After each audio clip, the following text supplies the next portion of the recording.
Vaheguru Ji Ka Khalsa, Vaheguru Ji Ki Fateh. Welcome to the segment of Code Gurbani's a-sabad-a-day. The recitation continues from Surat Awar, Mahalle Chauthe Ki.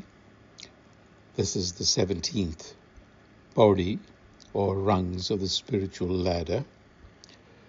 The associated saloks are by Mahalla Tija and the recitation. Salok Mahalla Tija, Nanak Navahu Ghuthia, Halat palat sab jaay, Jap tap sanjam sab hir laya, Mutti duje paay, Jam dar badde mari hai, Bahuti mile sajaay. Navahu Ghuthia, deprived of Nam consciousness, of the wisdom of the self, or as long as the wisdom of the self remains concealed, Navahu Ghuthia, halat palat sab jaay. So when the wisdom of the self remains concealed, or when one is deprived of it, then one's present condition, or halat, cannot be turned around. Palat.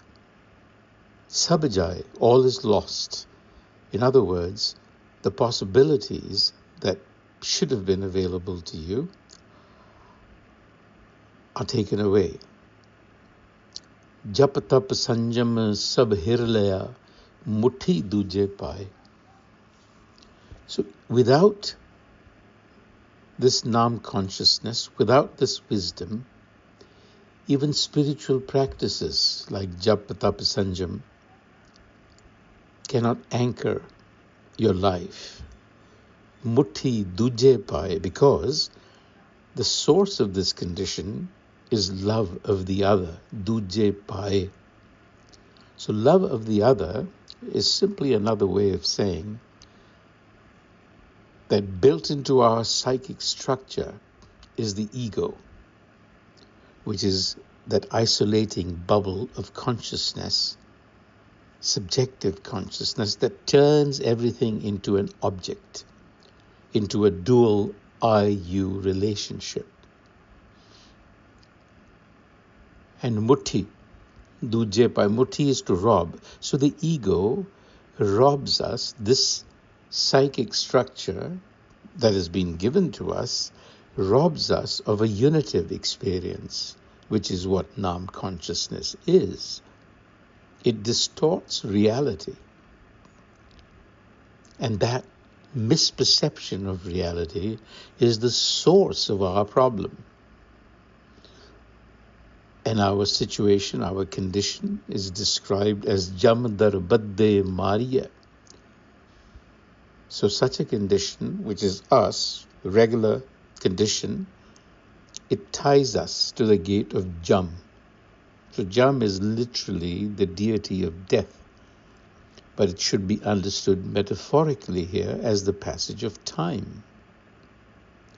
So in other words, Jam, or time, signifies psychological entrapment of the ego.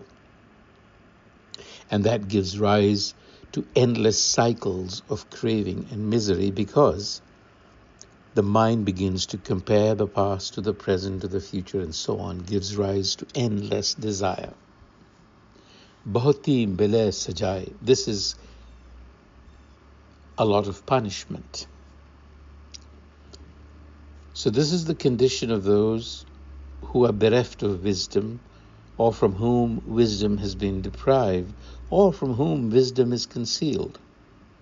So we know that wisdom has to be uncovered. It has to be extracted. It has to be discovered, found. In the next salok, Santan nal vair kamavade, dushta nal moh pyar, agge piche sukh nahi, mar jamme waro var, trishna kade na bujai, dubida hoye khwar, moh kaale tina nindka, tit sache darbar, Nanak Nam Vihunaya Na Urvar Na Par Santanal Vair Kamavade. Now this is describing, this verse describes the two orientations in Sikhi, Gurmukh and Manmukh, the Guru-oriented or the egocentric.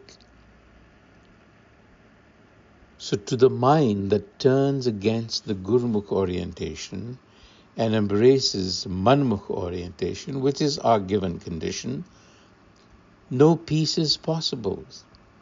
Santan alvair kamavade.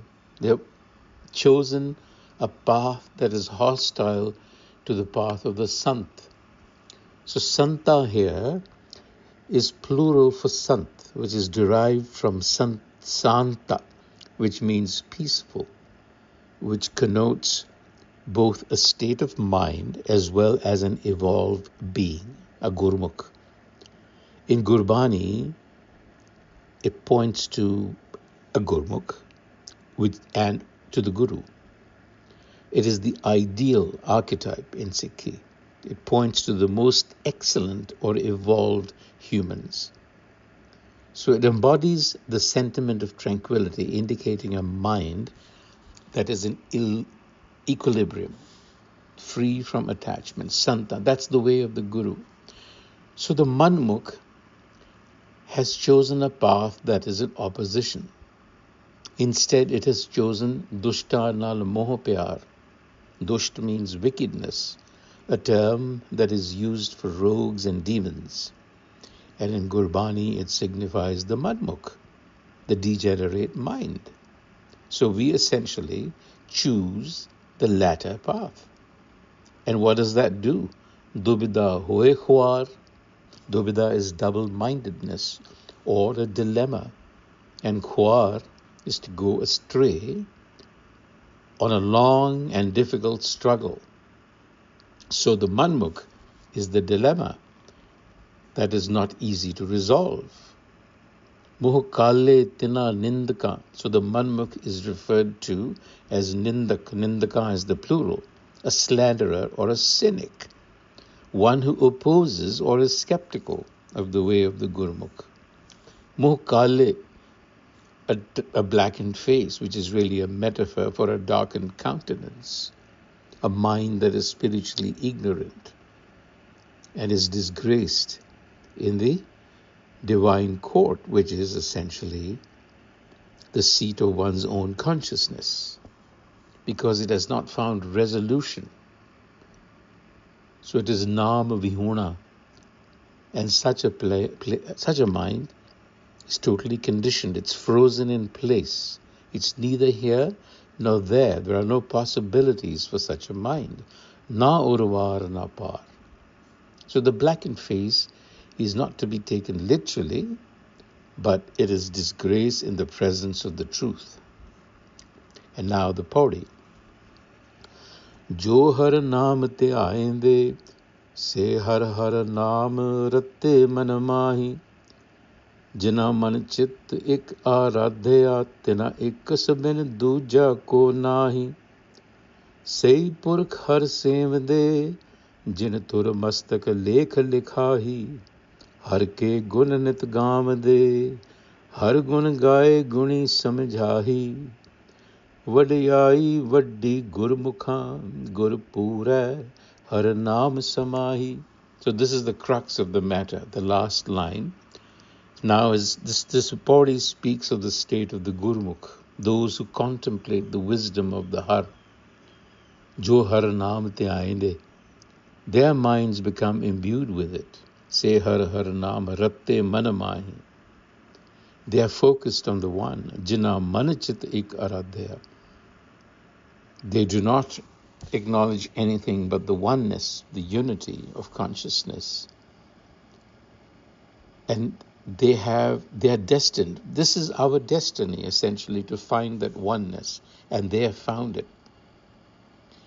And they sing the virtues, Harike Gulanit Gamade, which means they have cultivated the virtues. And they instruct others. And so, Vadiyai Vaddi Gurumukha.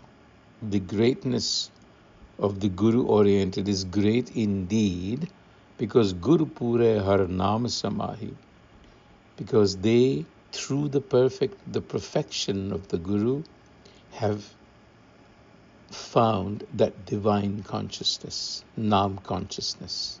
This is the destiny of the Gurmukh. That is the destiny inscribed in all of us.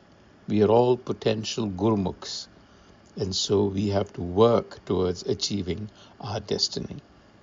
Waheguru Ji Ka Khalsa, Waheguru Ji Ki Fateh.